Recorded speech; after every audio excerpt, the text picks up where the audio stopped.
Joe Biden has been downplaying the China threat, according to the Washington Examiner.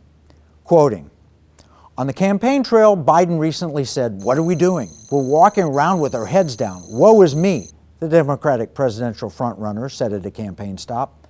"No other nation can catch us, including China." I got criticized for saying that. I've spent as much time with Xi Jinping as any world leader has.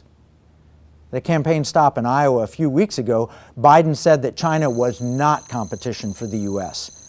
China is going to eat our lunch? Come on, man! They're not bad folks, but guess what? They're not competition for us.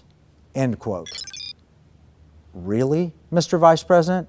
Are we talking about the same China that published Unrestricted Warfare in 1999? The same China that is oppressing religious minorities, including both Christians and Muslims? The same China that spies on its own people and judges them with social credit scores? The same China that has hacked our government and private industry, stolen trillions of dollars of intellectual property, supported North Korea's development of nuclear weapons, called for the de-Americanization of the world, uses the Belt and Road policy to colonize Africa? Is that the China you're talking about, Uncle Joe? Come on, man!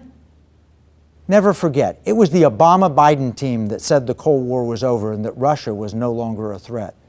They said that in the 2012 election, attacking Mitt Romney. I'm glad that you recognize that al-Qaeda is a threat, because a few months ago, when you were asked what's the biggest geopolitical threat facing America, you said Russia. Not al-Qaeda, you said Russia. In the 1980s are now calling to ask for their foreign policy back because, the Cold War has been over for 20 years. They ignored Russia then, and they were wrong. They say ignore China now, and they're wrong again.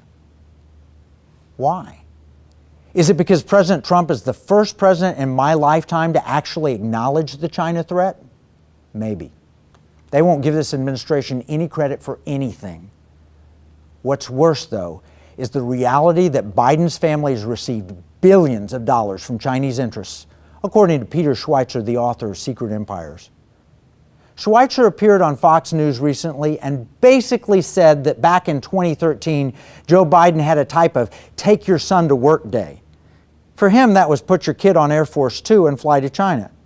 Yes, they met with the government to work through sensitive issues in the South China Sea, trade disputes, economic issues, but Biden went soft on China. Then 10 days after returning, Hunter Biden inks a $1.5 billion deal. Isn't this foreign corruption? Sounds like we got sold out. Sorry, Uncle Joe, but the truth is we've been in an economic war with China for nearly 2 decades. The Chinese people are wonderful people. The government, not so much.